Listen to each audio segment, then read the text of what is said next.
Last video, I talked about the good, the bad, and the ugly. This one, I'm going to review another great Western. And it's also a spaghetti Western, the first spaghetti Western I've seen. I watched this a few years prior to Good, Bad, and the Ugly. My Papa Couch had a videotape he recorded of it off of TV. And when I first watched it, I didn't think much of it until years later when I rewatched it again several other times, and I grew to love it for the masterpiece that it is. Once Upon a Time in the West. This is also directed by Sergio Leone, same guy who made Good, Bad, and the Ugly and the other two Man with No Name movies with Clint Eastwood. This was this is going to be this was his final western, his farewell to westerns. He made another one called Fistful of Dynamite, which I'll review in a different video. This pays tribute to the great directors he admired, such as John Ford and Howard Hawks, but it also has a revisionist tone of the West, like trying to attack the romantic views of the West, but also giving a tip of the hat to it as well. The story is about this town called Sweetwater, where there's this water rights deal where this family has just bought this station where they're trying to pump up this water and sell it to the local people. But this greedy businessman who own this railroad, they want to own it so they can make money with the trains passing through. So the guy who owns it, I forget what the bad guy's name is, but he's on crutches because he has spinal cancer, and he hires these hitmen to do his dirty work for him, and doesn't even carry a gun. And he hires this hitman named Frank, played by Henry Fonda, and this is one of two villain roles that Henry Fonda did the year this came out. The other was Fire Creek with Jimmy Stewart, which is a very underrated movie in my opinion. I might review that in another video too. Henry Fonda plays a masterful villain role in this movie. The other main characters are excuse me, are Cheyenne, played by Jason Robards, a want fugitive escaping from the law who's been framed for the murders that Frank is committing, and the nameless drifter nicknamed Harmonica because he plays his tune on his harmonica. He plays it very well too. Charles Bronson did an excellent job with the tune. I think he played it, or was it dubbed? I don't know. It was good either way. This movie has such a beautiful music score, just like The Good, the Bad, and the Ugly. I love the score of Love that's played near the end when everyone says goodbye before they leave.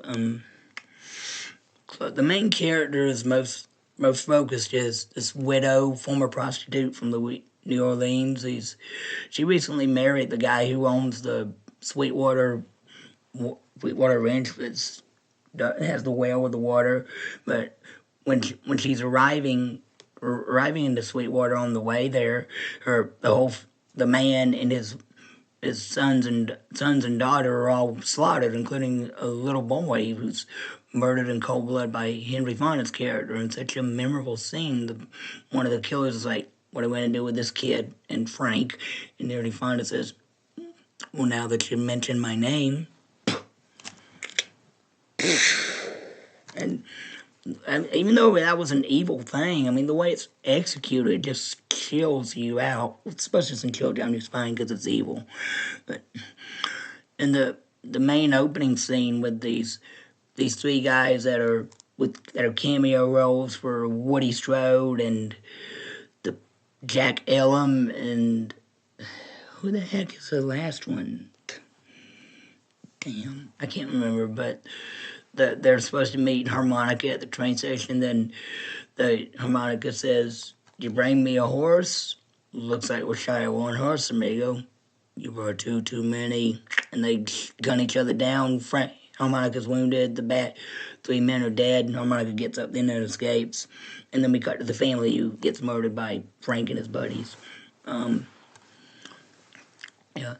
the Harmonica, he's morally ambiguous. Like, his name isn't unknown, just like Clint Eastwood's character in the Dollars trilogy. They originally asked Clint Eastwood to play Charles Bronson's character, but Eastwood said no, it was too similar to my other role. I wanted to move on and do my own stuff. So they cast Charles Bronson, who played this role very well. And the ending showdown between him and Henry Fonda, where you finally learn a big secret about him. I'm not gonna. Well, I just kind of did, but and then you know, the the shootouts in this scene are brief but memorable. They just gun down the bad guy so quick, and the shocks of the sound, the beautiful sound mixing, sound recording, the wonderful music score for the return of Ennio. Can't even say the guy's name right. Ennio Marconi. Shit. Claudia Cardinal. I mean, she is beautiful. I mean, whenever she's in a scene, you just can't take your eyes off her. Her hair, her eyes, her sultriness, and her voice. Oh no, she is a very beautiful woman. I fell in love with her when I watched this movie. Second time I watched it. First time I wasn't really into it, but this movie is a masterpiece.